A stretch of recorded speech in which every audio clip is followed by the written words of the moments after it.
आज की इस वीडियो में हम बहुत ही आसान शब्दों में समझने वाले हैं ड्रग रिएक्शन के बारे में।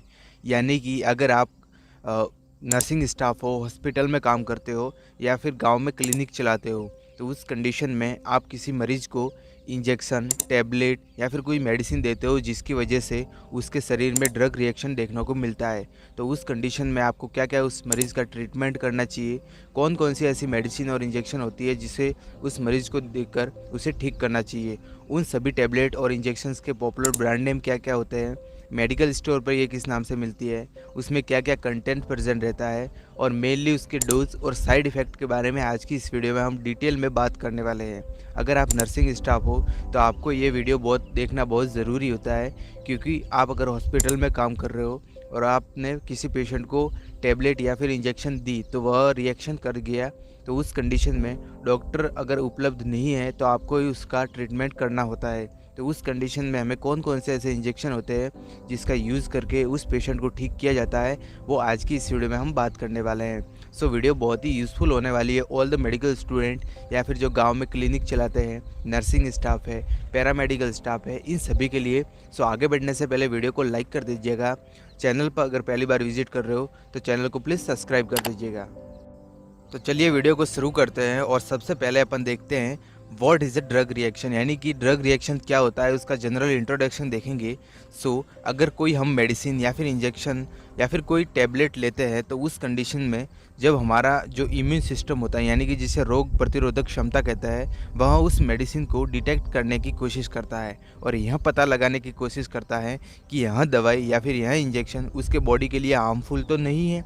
अगर यहाँ इम्यून सिस्टम यह डिटेक्ट कर लेता है कि यह मेडिसिन उसके बॉडी के लिए हार्मफुल है, यानी कि उसके लिए ख़तरनाक है, तो उस कंडीशन में जो एंटीबॉडीज़ होती है वो उसके अगेंस्ट यानी कि उसके विपरीत दिशा में बनने लगती है। तो उस कंडीशन में जो हाइपर सेंसिटिविटी होती है वो वाली कंडीशन अपने शरीर में डेवलप हो जाती है, जिसके कारण वेरियस टाइप के जो सिम्टम्स होते हैं वो अपने बॉडी शो करती है, जैसे कि स्किन रेशेस, यानी कि स्किन पर रेशेस हो जाते हैं, ईचिंग चलती है यानी कि संपूर्ण शरीर पर खुजली चलती है, नोज़िया, वॉमिटिंग, उल्टी जैसी समस्या होती है, डिजीनेस यानी कि चक्कर आते हैं।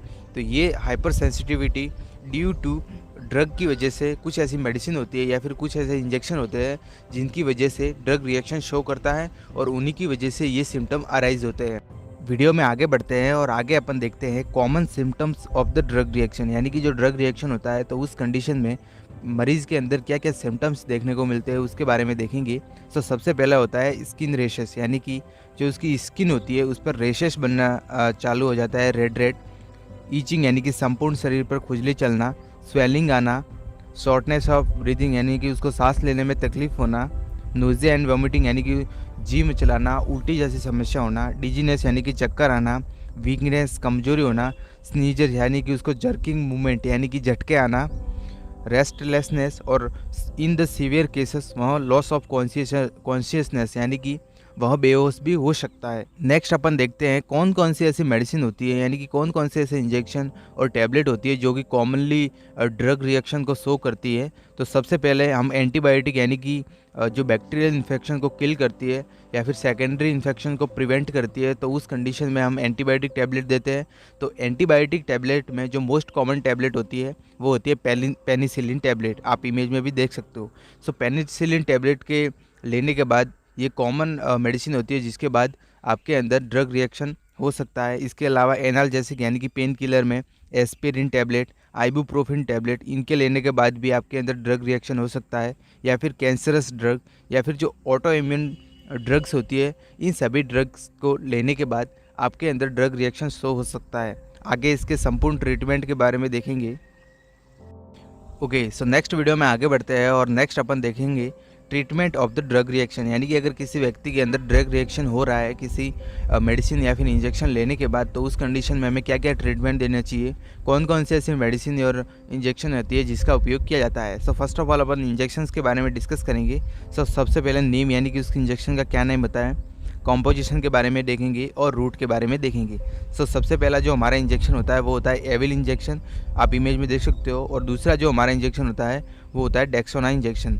एविल इंजेक्शन में जो कंटेंट प्रेजेंट रहता है वो होता है फेनिरामाइड मेलेट, और जो डेक्सामेथाजोन होता है उसमें जो कंटेंट प्रेजेंट रहता है वो होता है डेक्सामेथाजोन हाइड्रोक्लोराइड एसिड। ठीक है, इन दोनों इंजेक्शन को यूज़ ड्रग रिएक्शन में allergic condition like skin rashes, itching चलना यानी कि संपूर्ण बॉडी में खुजली चलना, या फिर शॉर्टनेस ऑफ ब्रीथिंग, डिस्पनिया जैसी कंडीशन में इन दोनों इंजेक्शन का यूज़ किया जाता है। मेनली वन इंजेक्शन यानी कि एविल का ही यूज़ किया जाता है। अगर किसी पेशेंट के एविल लगाने के बाद भी उसमें अगर कोई फ़र्क देखने को नहीं मिलता है तो उस कंडीशन में जो डेक्सामेथासोन यानी कि जो स्टेरॉइड इंजेक्शन है उसको मिक्स करके उस पेशेंट को लगाया जाता है। बात करें रूट के बारे में तो रूट इसका आईवी यानी कि इंट्रावेनस रूट के द्वारा ही इस इंजेक्शन को लगाया जाता है। नेक्स्ट हमारा जो इंजेक्शन है उसका नाम होता है सिट्रीजन HCl इंजेक्शन, आप इमेज में देख सकते हो। 10 ml का ये इंजेक्शन होता है और सिट्रीजन HCl के नाम से मिल जाता है, और ये ही इसका मोस्ट पॉपुलर ब्रांड नेम भी है। इस इंजेक्शन के यूजेस के बारे में देखें तो इसका भी use skin rashes, reaction to food यानी कि अगर कोई फूड कंटेंट है कॉन्टामिनेटेड जिसकी वजह से उसको खाने के बाद आपके अंदर ड्रग रिएक्शन शो हो रहा है तो उस कंडीशन में ये रामबाण इंजेक्शन है। और कॉमनली जो हॉस्पिटल होते हैं उसमें इसका यूज़ बहुत ज़्यादा किया जाता है। इसके अलावा हेविस का भी जो वेव्स होती है उस कंडीशन में भी इसका यूज़ किया जाता है। रूट के बारे में देखें तो इसका भी यूज़ इंट्रावेनस यानी कि आईवी रूट द्वारा ही ओनली इस इंजेक्शन को लगाया जाता है। नेक्स्ट हमारा जो इंजेक्शन है उसका नाम होता है प्रोमेथाजिन इंजेक्शन, आप इमेज में देख सकते हो। फेनर्जन के नाम से मिल जाता है और फेनर्जन इसका मोस्ट पॉपुलर ब्रांड नेम होता है, और ये ब्रांड नेम से ही आपको मेडिकल स्टोर पर या फिर हॉस्पिटल में मिल जाता है। बात करें इसमें कंटेंट के बारे में तो इसमें जो कंटेंट प्रेजेंट रहता है वो होता है प्रोमेथाजिन हाइड्रोक्लोराइड, जो कि IV plus IM entry intramuscular plus intravenous veins में इस इंजेक्शन को बहुत ही स्लो लगाना पड़ता है, और IM यानी कि इंट्रामस्कुलर भी इस इंजेक्शन को लगा सकते हैं। बात करें इस इंजेक्शन के यूजेस के बारे में तो इसका यूज स्किन रेशेस यानी कि स्किन पर अगर रेशेस हो रहे हैं इस प्रकार के तो उस कंडीशन में, रिएक्शन इन फूड यानी कि फूड की वजह से आपके अंदर रिएक्शन हो रहा है तो उस कंडीशन में, या फिर इंचिक यानी कि आपके संपूर्ण शरीर पर खुजली चल रही है तो उस कंडीशन में जो प्रोमेथाजिन इंजेक्शन है उसका यूज़ किया जाता है। और इसका रूट IV प्लस IM यानी कि इंट्रावेनस और इंट्रामस्कुलर दोनों ही रूट से इस इंजेक्शन का उपयोग कर सकते हैं। नेक्स्ट और लास्ट हमारा जो इंजेक्शन है मोस्ट पॉपुलर इंजेक्शन जिसका अमूमन डॉक्टर यूज़ करते हैं in the severe cases of the drug reaction. अगर सीवियर केसेस में पेशेंट के अंदर बहुत ज़्यादा सीवियर कंडीशन होगी है ड्रग रिएक्शन की तो उस कंडीशन में जो इस इंजेक्शन का यूज़ किया जाता है वो होता है एपिनेफ्रिन इंजेक्शन, आप इमेज में देख सकते हो। 1 ml का ये एम्पुल में ये इंजेक्शन प्रेजेंट रहता है और एपिनेफ्रिन इंजेक्शन के नाम से ये मिल जाता है। बात करें इस इंजेक्शन के यूजेस की तो इसका यूज़ सीवियर एलर्जिक कंडीशन में इंसेक्ट बाइट यानी कि मधुमक्खी के काटने के बाद अगर आपके अंदर स्किन रेसेस, ईचिंग या फिर जो स्नीजिंग जैसी कंडीशन है वो डेवलप होती है तो उस कंडीशन में इस इंजेक्शन का यूज़ किया जाता है। साथ ही रिएक्शन इन फूड या फिर मेडिसिन से अगर रिएक्शन हो रहा है तो उस कंडीशन में भी इस इंजेक्शन का यूज़ किया जा सकता है। रूट के बारे में देखें तो इस इंजेक्शन का यूज़ IM प्लस SC यानी कि इंट्रामस्कुलर प्लस सबक्यूटेनियस टिश्यू में ही इस इंजेक्शन का यूज़ किया जाता है। सो गाइस उम्मीद करता हूँ जितनी भी मैंने इंजेक्शंस के बारे में और ड्रग रिएक्शन के बारे में आपको सब कुछ जानकारी दी है वो आपको पसंद आई होगी। वीडियो अगर